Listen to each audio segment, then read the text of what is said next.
Hello great future teachers. तो हम discuss कर रहे थे इंग्लिश पेडागोजी और अभी तक हमने 3 सेशंस डिस्कस कर लिए हैं जिसमें हमने लैंग्वेज और एक्विजिशन लर्निंग ये सारी चीज़ें डिस्कस कर ली थी। उनके लिंक आपको डिस्क्रिप्शन में मिल जाएंगे, आप उन्हें ज़रूर देखिएगा। वो बहुत सारे इंपॉर्टेंट टॉपिक्स उसमें हमने कवर कर लिए हैं। आज के डिस्कशन का टॉपिक है एलिमेंट्स ऑफ लैंग्वेज। कुछ एलिमेंट्स हैं जैसे फोनीम्स क्या होते हैं या मॉर्फीम्स क्या है, सिंटैक्स क्या है, सिमेंटिक्स क्या है, ये सारी चीज़ें हम आज डिस्कस करने वाले हैं। ये सब भी बहुत ज़्यादा इंपॉर्टेंट टॉपिक्स हैं और बिल्कुल फ्रिक्वेंटली पूछे गए हैं ये पेपर में आपके।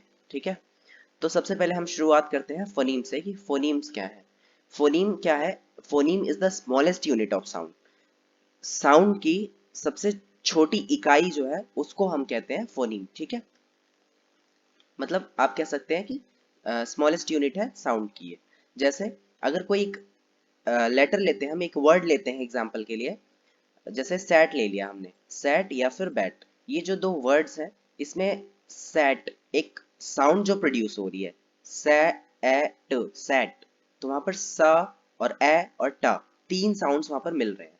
तो यहाँ पर जो एस है, एस हो गया या बी हो गया, यहाँ पर ये दोनों जो साउंड्स हैं एस और बी, ये क्या है, सबसे छोटे साउंड्स हैं। इनको और फर्दर ब्रेक नहीं किया जा सकता। मतलब जब हम उस वर्ड को प्रोनाउंस कर रहे हैं तो उसमें स्मॉलेस्ट साउंड क्या ब्रेक होकर आ रहा है, निकल रहा है, वो एस है और उसमें बैट में बी है। ओके, तो ये जो है ये हो गए स्मॉलेस्ट साउंड और इसको ही हम कहेंगे फोनीम। और इनका अपना कोई मीनिंग हो ये जरूरी नहीं है। ठीक है, they do not convey meaning. Okay, और फोनीम्स की स्टडी को ही हम फोनोलॉजी कहते हैं कि फोनीम्स को कैसे यूज करना है, कैसे साउंड्स कंबाइन होंगी आपस में और वो कंबाइन होकर लार्जर लैंग्वेज यूनिट्स को बनाएंगी, कैसे क्रिएट करेंगी। ये सारी चीजें हम इस पूरी चीज की स्टडी किसके अंडर आएगी, फोनोलॉजी के अंदर, उसको हम फोनोलॉजी कहते हैं। ठीक है, और ये कुछ इसके एग्जांपल्स हैं, जैसे यहाँ पर देख रहे हैं, ये कुछ वर्ड्स हैं और इसमें जो साउंड प्रोड्यूस होगी वो यहाँ पर दी हुआ है। और एक बात और आपको ध्यान रखनी है, जो इंग्लिश लैंग्वेज है उसमें टोटल साउंड्स कितने होते हैं, टोटल साउंड्स होते हैं 44। टोटल फोनेमिक साउंड्स कितने होंगे, 44 साउंड्स होते हैं इंग्लिश लैंग्वेज में, जिसको फर्दर डिवाइड किया गया है वोबल साउंड और कॉन्सोनेंट साउंड में। वोबल साउंड होते हैं 20 और कॉन्सोनेंट कॉन्सोनेंट साउंड्स होते हैं 24। ठीक है, एक चीज आपको ध्यान में रखनी है कि अल्फाबेट्स और साउंड्स में कंफ्यूज नहीं होना। अल्फाबेट्स होते हैं 26, ठीक है, अल्फाबेट्स 26 हैं टोटल, है ना, और जिसमें से 5 जो है वो वॉवेल है और 21 जो है वो कॉन्सोनेंट्स है।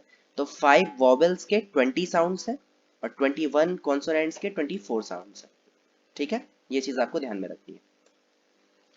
नेक्स्ट बात है मॉर्फीम्स की। मॉर्फीम क्या होते हैं? Morpheme is the morpheme is the smallest unit of language that have meaning. यानी लैंग्वेज की वो सबसे छोटी इकाई जिसके पास मीनिंग हो, जो किसी न किसी एक मतलब को कन्वे करे, उसको हम कहेंगे मॉर्फीम। जैसे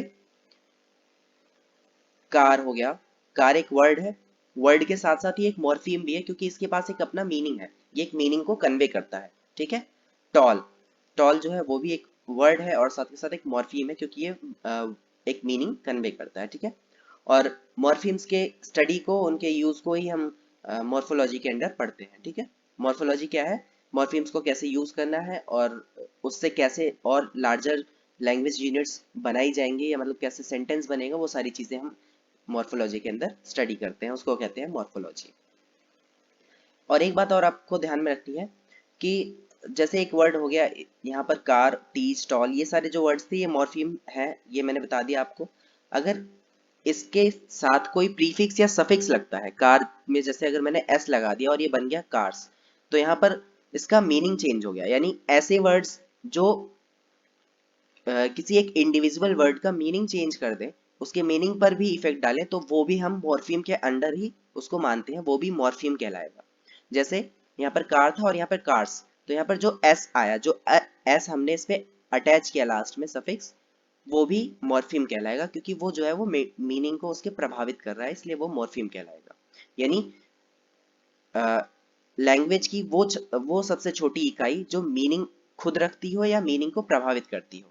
जैसे एक वर्ड है यूजुअल, यूजुअल के आगे अगर हम अन लगा दे तो वो बन जाएगा अनयूजुअल, उस वर्ड का जो मीनिंग है वो चेंज हो जाएगा। तो यहाँ पर यूजुअल तो एक मॉर्फीम है ही, और साथ के साथ जो अन है वो भी एक वो भी एक मॉर्फीम है, ठीक है, वो भी मॉर्फीम के अंडर आएगा, क्योंकि वो वर्ड के साथ अटैच होके उसका मतलब चेंज कर दे रहा है। तो इसलिए सिंपली आपको ये बात ध्यान रखनी है कि लैंग्वेज की वो सबसे छोटी इकाई जो वर्ड के मतलब को चेंज करती हो, या फिर वो खुद अपने आप में एक वर्ड, अपने आप में एक मीनिंग कन्वे करती हो, उसको हम कहेंगे मॉर्फीम, ठीक है। नेक्स्ट है सिंटैक्स। सिंटैक्स का मतलब होता है अरेंजमेंट ऑफ वर्ड्स या फिर फ्रेजेस। यहाँ पर मतलब है सिंटैक्स का अरेंजमेंट से, यानी ऐसी स्टडी जिसके अंदर हम वर्ड्स के अरेंजमेंट को ध्यान में रखते हो ग्रामेटिकली, ठीक है। जैसे आपने यहाँ पर स्ट्रक्चर्स के बारे में पढ़ा होगा, subject plus verb plus object plus ये सारी चीजें जो हम पढ़ते आए थे, ऑलरेडी ग्रामर में पढ़ते आ रहे हैं। तो ये सारी चीजें किसके अंडर आती हैं? सिंटैक्स के अंदर में। Study of rules by which words are organised, ठीक है। और उनके उसके बाद उसका एक पर्टिकुलर मतलब भी निकलना चाहिए, यानी वो ग्रामेटिकली बिल्कुल करेक्ट होनी चाहिए। तो वो उसकी स्टडी किसके अंदर आती है? उसको हम कहते हैं सिंटैक्स, ओके। सिमेंटिक्स नेक्स्ट जो है वो सिमेंटिक्स। सिमेंटिक्स का मतलब होता है the study of meaning of words and phrases, यानी जिसमें हम मीनिंग की स्टडी करते हो। सिंटैक्स में क्या कर रहे थे हम यहाँ पर? स्टडी कर रहे थे अरेंजमेंट्स की, कि वर्ड्स को कैसे अरेंज करें कि वो करेक्ट मीनिंग को कन्वे करे। और यहाँ पर सिमेंटिक्स में हम ये पढ़ते हैं कि वो सही मीनिंग कन्वे कर रहा है या नहीं, अकॉर्डिंग टू द कॉन्टेक्स्ट। यहाँ पर ये चीज ध्यान देने लायक है कि किस कॉन्टेक्स्ट में बात कही गई है, उसके अकॉर्डिंग उस सेंटेंस से मीनिंग सही आ रहा है निकल कर या नहीं, ये चीज हम सिमेंटिक्स में पढ़ते हैं, ठीक है। अगर एग्जाम्पल की बात करें तो जैसे ये एक सेंटेंस है, he was on fire. Grammatically तो ये सेंटेंस बिल्कुल करेक्ट है। यहाँ पर सब्जेक्ट है, देन हेल्पिंग वर्ब है, देन उसके बाद हमारा ऑब्जेक्ट है। तो यहाँ पर ग्रामेटिकली ये सेंटेंस करेक्ट है, बट इसका मतलब क्या है? वह आग पर था। तो क्या ये एक सेंसिबल सेंटेंस है? यहाँ से एक सेंस निकल कर आ रही है, तो ये सिमेंटिकली रॉन्ग है, बट सिंटैक्टिकली करेक्ट है, ठीक है। ये बात आपको बहुत ज्यादा ध्यान में रखनी है। ये प्रीवियस ईयर्स में क्वेश्चन आया हुआ है कि इस तरह के क्वेश्चंस, इस तरह के सेंटेंसेस वो आपको दे देगा और वहां पर आपको पूछेगा कि वो सिमेंटिकली करेक्ट है या नहीं है। तो वहां पर आपको देखना है कि वो सेंटेंस से जो सेंस है, जो मीनिंग है, जो वर्ड्स वहां पर यूज हुए हो, क्या वो सही मीनिंग को कन्वे कर रहे हैं, सेंसिबल मीनिंग को कन्वे कर रहे हैं। तो ये चीज आपको वहां पर देखनी होती है। जैसे यहाँ पर नेक्स्ट सेंटेंस है, it got on my nerves, यह मेरी नसों पर चढ़ गया। तो क्या ये सिमेंटिकली करेक्ट कह सकते हैं? Both the sentences are not semantically correct, because उनका जो एक मीनिंग है, जो उनका सेंस निकल कर आ रहा है, वो वहां पर करेक्ट नहीं है। But they are both are grammatically correct, यानी सिंटैक्स दोनों का बिल्कुल करेक्ट है। Syntax according to syntax they are correct, according to semantics they are not correct, ठीक है। इस बात को आपको ध्यान से समझना है, चाहे आप इसे रिपीट करके सुनिए, और नहीं समझ में आता है फिर भी तो मुझे कमेंट जरूर करिए, ठीक है। तो आज के मेन टॉपिक में हमने बस यही चार चीजें डिस्कस करनी थी। अब इससे कुछ क्वेश्चंस देख लेते हैं जो इससे रिलेटेड है, ताकि इसको और बेहतर समझने में आपको हेल्प मिले। ये सारे क्वेश्चंस पीवाईक्यूज ही हैं। जैसे फर्स्ट है, dash deals with the level of meaning in the language. अभी हमने पढ़ा कि मीनिंग के साथ कौन डील करता है? मीनिंग के साथ डील करता है सिमेंटिक्स। मीनिंग का जो भी लफड़ा है वो सारा सिमेंटिक्स के अंदर आता है। मीनिंग की स्टडी हम किसके अंडर करते हैं? सिमेंटिक्स के अंदर। तो उसका सीधा आंसर है सिमेंटिक्स। नेक्स्ट क्वेश्चन देखते हैं, what is the system of rules that governs how words can be meaningfully arranged to form phrases sentences called, यानी कैसे अरेंज करे वर्ड्स को कि वो एक मीनिंगफुल सेंटेंस फॉर्म करे। तो अभी हमने पढ़ा था अरेंजमेंट किसके अंडर आती है?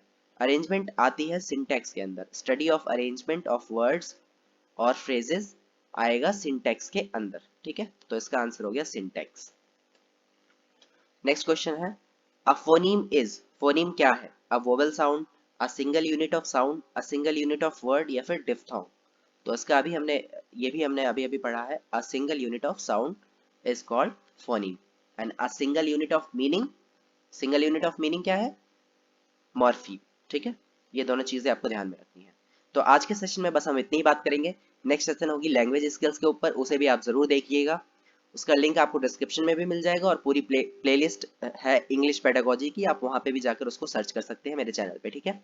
और एक और जरूरी बात कि जो भी चीजें हम पढ़ रहे हैं, ये चीजें आपको रिवीजन जरूर करनी है, क्योंकि एग्जाम तक ये हो सकता है आपके दिमाग से निकल जाए तो आप क्वेश्चन गलत कर दें। इसलिए इनके जो नोट्स हैं जिससे अभी हम पढ़ रहे हैं, ये सारी जो पीडीएफ है, ये आपको मेरे टेलीग्राम चैनल पे मिल जाएगी। वहाँ पर लिंक आपको डिस्क्रिप्शन में मिल जाएगा टेलीग्राम चैनल का, आप वहाँ से जाकर एक्सेस कर सकते हैं और इन चीज़ों को रिवीजन कर सकते हैं। और नोट तो आप होप शायद साथ के साथ बना ही रहे होंगे, क्योंकि नोट्स बनाना बहुत ज़्यादा ज़रूरी है। जब तक आप अपने हाथ से नहीं लिखेंगे तब तक चीज़ें आपको समझ में नहीं आएंगी, तब तक आपको ये याद नहीं रहेगा। क्योंकि अभी हमने अपनी पढ़ाई के दौरान ही ये चीज़ जानी है, जब हमारी मैक्सिमम सेंसेस इन्वॉल्व होती हैं तो जो स्टडी है वो सबसे ज़्यादा इफेक्टिव होती है। तो भाई आप सुन भी रहे हैं, आप पीपीटी देख भी रहे हैं, और आप अगर हाथ से लिखेंगे भी तो वो चीज़ आपको ज़्यादा टाइम तक याद रहेगी, आपके पेपर में याद रहेगी आपको। इसलिए जब भी पढ़ाई करिए तो नोट्स साथ के साथ ज़रूर बनाइए। तो मिलते हैं नेक्स्ट सेशन में। नेक्स्ट सेशन होगा हमारा लैंग्वेज स्किल के बारे में। तब तक के लिए अपना ख्याल रखिए। Bye bye, have a good day. और हाँ, वीडियो को लाइक ज़रूर कीजिएगा, और अगर आप चैनल पहली बार देख रहे हैं तो इसे सब्सक्राइब ज़रूर कर लीजिए। Bye bye, have a good day.